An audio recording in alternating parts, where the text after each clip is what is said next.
जनाब, अब ज़रा हम बात कर लेते हैं। आपने सुना होगा जी, जो गुड्स ट्रांसपोर्टर्स हैं उनकी जानिब से जी सारा हड़ताल का सिलसिला जारी था और 8 दिसंबर से ये हड़ताल जारी थी। पाकिस्तान के माशी हब यानी कि हम जब कराची की बात करते हैं तो ज़ाहिर है बुरी तरह से जो कारोबारी सरगर्मियाँ हैं वो उससे मुतासर होती हैं।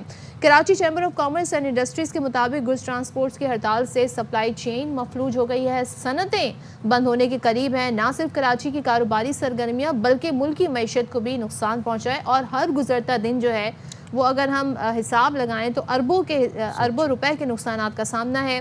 बंदरगाह, फैक्ट्री, मार्केट्स में खाम तेल जो और खाम माल है उसकी तरसील मुतासिर है। अब ये मुतालबा किया है हुकूमत से कि मसाइल हल किए जाएं और जायज़ जो हमारे मुतालबात हैं उनको तस्लीम किया जाए। बिल्कुल जी, तो फिर बात कर लेते हैं। गुफ्तगू के लिए हमारे साथ मौजूद हैं सदर Karachi chamber of commerce industries Rehan Hanif साहब।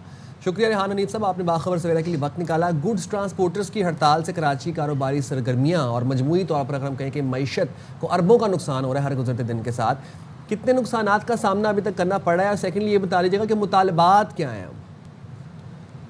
देखिए, सबसे बड़ा जो नुकसान हो रहा है वो एक्सपोर्ट का हो रहा है, क्योंकि आपका जो अब लोकल ट्रेड का जो नुकसान हो रहा है उसका मदावा तो हो जाएगा, लेकिन अगर एक्सपोर्ट में अगर किसी कस्टमर का, किसी आपके इंपोर्टर का माल डिले होता है तो वो हो सकता है दोबारा आप पे ट्रस्ट ना करे और दोबारा आपको ऑर्डर ना दे, ये दोबारा पाकिस्तान को ऑर्डर ना दे कि यहाँ तो अनरेस्ट होता रहता है, मैं किसी और मुल्क से ले लेता हूँ। सबसे बड़ा नुकसान ये हो रहा है। दूसरी बात ये कि मुतालबात, देखिए कल हमारी तकरीबन 2-3 घंटे मीटिंग हुई है इनके साथ। इनके कुछ मुतालबात जायज़ हैं, जो कि मैंने कल भी प्रेस रिलीज में भी कहा था, मुख्तलिफ टीवी चैनल्स पे भी कहा कि जो जायज़ मुतालबात हैं वो फौरन मान लिए जाएं और जिन चीज़ों पे अभाम है गवर्नमेंट को उसके लिए कमेटी बनाकर फिर बातचीत शुरू की जाए। लेकिन गवर्नमेंट की जो मुझे सीरियसनेस है ना, पहले तो देखिए 10 दिन के बाद आज ये मीटिंग हो रही है, जब पानी सर से ऊंचा हो गया तब ये जाके मीटिंग कर रहे हैं। देखिए, गवर्नमेंट की सीरियसनेस ये है कि कल जब कस्टम हाउस में इनकी मीटिंग हुई तो पहले 2-3 हमारे नुमाइंदे वहां पे कराची चैम्बर के भी गए ताकि एज एन ऑब्जर्वर वो बैठ सके या कोई मीडिएशन करा सके, कोई दोनों के दरमियान कोई बातचीत करा सके। तो उन्होंने कहा कि जी हमने तो गुड्स ट्रांसपोर्ट से मीटिंग करनी है, हमने कराची चैम्बर वालों से नहीं करनी है। अच्छा, तो हमें जी वो 5-6 घंटे वो बाहर बैठे रहे दूसरे रूम में। तो अगर ये कल ये फिर रात को मुज़ाकरात इनके नाकाम हुए, अब आज दोबारा होंगे। नाकाम कल किन हमारे इश्यूज लोग पर हुए? बैठे हो, देखिए मुख्तलिफ चीजें हैं, वो लाइसेंस के भी इश्यूज हैं। देखिए जो जायज मुतालबात है ना वो तो ये है कि जो यहाँ का रोड फिटनेस टेस्ट है सिंध का, वो पंजाब में भी एक्सेप्ट किया जाए, या डीजल की गाड़ी है वो थोड़ा बहुत धुआं देती है उस पर FIR हो जाती है तो ये ना की जाए। और भी बहुत सारी लंबी तवील फहरिस्त है। मैं बात कर रहा हूँ सीरियसनेस की, विलिंगनेस की, कि अब गवर्नमेंट की जो साइड है उसकी विलिंगनेस और सीरियसनेस ये देखिए कि कराची चैम्बर के नुमाइंदों को कह रहे हैं कि आप बाहर बैठ जाए। कल अगर हम वहां बैठे होते तो हो सकता है कल रात को ही हम इन दोनों का कोई पैचअप करा देते, किसी तरीके से इनके मुज़ाकरात कामयाब हो जाते और आज ये ट्रांसपोर्ट खुल जाती। तो अब ये सूरत हाल आप किस तरफ जाती देख रहे हैं? आप कह रहे हैं कि पानी सर से गुजर गया, उसके बाद गवर्नमेंट सीरियस हुई है, अब फाइनली गवर्नमेंट सीरियस हो गई है, अब कितने और मुज़ाकराती दौर? उस तरह नहीं हुई है, पर उसकी सीरियसनेस है वो तो हमने देख ली रात को। देखिए बात ये है कि इस वक्त पोर्ट्स पे ना मजीद 1-8 दिन की बात है, आपके पास पोर्ट पे कंटेनर रखने की जगह नहीं होगी। अच्छा, फिर आपके जो शिप्स हैं वो वापस चले जाएंगे, पूरी दुनिया में आपकी बदनामी होगी कि आपके शिप्स आए हैं, लंगर अंदाज नहीं हो सके और वापस चले गए। तीसरी बात यह कि जो आपकी एक्सपोर्ट एक $1 के लिए तो हम मर रहे होते हैं और पूरी हमारी 8 दिन से एक्सपोर्ट रुकी हुई है, तो कितना फॉरेन एक्सचेंज का नुकसान हो रहा है। कई 100, 150, 200 अरब रुपए का इस वक्त तो कम से कम टैक्सों में नुकसान हो चुका होगा गवर्नमेंट को और दूसरे महसूलात में।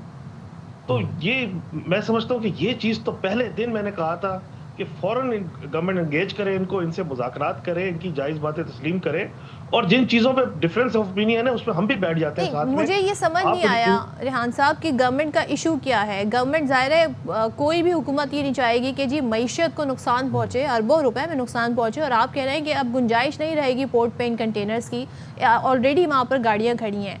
तो ये इशू आपसे है, ट्रांसपोर्टर से है, किससे डायरेक्टली बात करना चाहते हैं? इशू को रिजॉल्व करने की तरफ मामला क्यों नहीं जा रहा है? नहीं देखिए, हमसे तो कोई इशू नहीं है, इशू तो बहरहाल ट्रांसपोर्टर्स का है। हम तो एक मीडिएशन की कोशिश कर रहे हैं कि चलो ठीक है, कुछ चीजें अगर गवर्नमेंट नहीं मान रही है उनको राजी करें, या कुछ चीजें ट्रांसपोर्टर्स अगर नहीं मान रहे हैं तो उनको राजी करें, किसी तरीके से ये मामला हल हो। सवाल ये है कि ये मुज़ाकरात 10 दिन पहले, 9 दिन पहले क्यों नहीं हुए? आज पानी सर से ऊंचा होने के बाद हो रहा है और अभी भी जब हो रहे हैं तो कुछ सीरियस नजर नहीं आ रही है। अब आज दोबारा भी 12 या 1 बजे दोबारा इनके मुज़ाकरात होने हैं। अल्लाह करे कोई बेहतरी की उम्मीद निकल आए। ठीक है, और एक तो आप ये कह रहे हैं कि जो पाकिस्तान की सॉफ्ट इमेज है उसको शदीद नुकसान पहुंच रहा है, मईशत को तो पहुंच रहा है ना, अरबों का नुकसान पहुंच रहा है। गैर मुल्की सरमायाकार जो है, जो आपका फॉरेन इन्वेस्टर है, उसका तो एतमाद चकनाचूर हो जाएगा अगर मज़ीद ये सूरत हाल 2-3 दिन तक जारी रही तो। देखिए, गैर मुल्की सरमायाकार का हम क्या करें, यहाँ तो अपने मुल्की सरमायाकार है, उसका एतमाद चकनाचूर हो रहा है। पहले तो अपने वाले को संभालेंगे, दूसरे वाले को देखेंगे। अपने को जाने वाले अपना यहाँ से जो सरमाया जा रहा है सिर्फ हम उसको ही रोक लें, हमें किसी फॉरेन डायरेक्ट इन्वेस्टमेंट की जरूरत नहीं है। अच्छा, आप बार बार हवाला दे रहे हैं जायज़ मुतालबात, तो ज़रा सा हमें बता दें कि किन मामलात पर गवर्नमेंट अभी राज़ी नहीं हो रही। चले देर सवेर सही, गवर्नमेंट राज़ी तो हुई है बात करने के लिए, लेकिन किस पे एग्री कर रहे हैं और किस पे नहीं कर रहे हैं? देखिए, 2-3 चीज़ें जो उन्होंने कल मुझे बताई है ना, एक तो ये है कि जो फिटनेस टेस्ट गाड़ी का अगर सिंध में हुआ है वो पंजाब में भी एक्सेप्टेबल हो, या अगर पंजाब में हुआ है वो सिंध में भी हो, जैसे लाइसेंस होता है। दूसरी उन्होंने चीज़ बताई है कि यहाँ पे 36 नाके लगे हुए होते हैं, हर नाके पे बकौल उनके हमें पैसे देने पड़ते हैं। फिर कस्टम की चेक पोस्ट होती है, कस्टम भी वहाँ पे जाके हर जगह पे रोक रहा होता है। अरे भाई, जब माल स्मगलिंग होके बॉर्डर से कराची आ गया, अब कराची से अगर वो अंदर जा रहा है वहां रोक रहे होते, बॉर्डर पे नहीं रोक रहे होते। तो फिर जाहिर बात है, जब कंटेनर खुलता है उसमें माल खराब भी हो जाता है, उसको निकाला जाता है, उसको खोला जाता है, चेक किया जाता है, तो बहुत सारे मसाइल हैं। तो ये इसीलिए मैं कह रहा हूँ कई चीज़ों की जायज़ हैं जो मुझे समझ में आई हैं, वो तो फौरी मान लेनी चाहिए। बाकी जो उनकी कई चीज़ें हैं जिसमें हमें भी समझने की ज़रूरत है, गवर्नमेंट को भी टाइम चाहिए, तो उसके लिए एक कमेटी बना दे और वो उसको हल करे। और फिलहाल ये फौरी तौर पर स्ट्राइक खुले। मुल्क का खाली पैसों का नुकसान देखिए, एक होती है मालो दौलत, एक होती है इज्जत। अभी इस हमारी मालो दौलत तो दाव पे लगा, हमारी इज्जत भी दाव पे लगी हुई है। सही कह रहे हैं। बहुत शुक्रिया रेहान हनीफ साहब, आपने बाखबर सवेरा के लिए वक्त निकाला। देखिए, बहुत टाइम हो गया। ये सिर्फ एक सिटी की बात नहीं है, किसी एक सूबे की मईशत की बात नहीं है, पूरे मुल्क की मईशत की बात है, पूरे मुल्क की सनतों की बात है। और ज़ाहिर है ये मसला जितनी जल्दी रिजॉल्व हो उतना बेहतर है। और कुछ ऐसे मुतालबात हैं जो ज़ाहिर है अभी रिसेंटली कुछ नए कवानीन भी बने हैं पॉल्यूशन के हवाले से, रोड फिटनेस के हवाले से भी।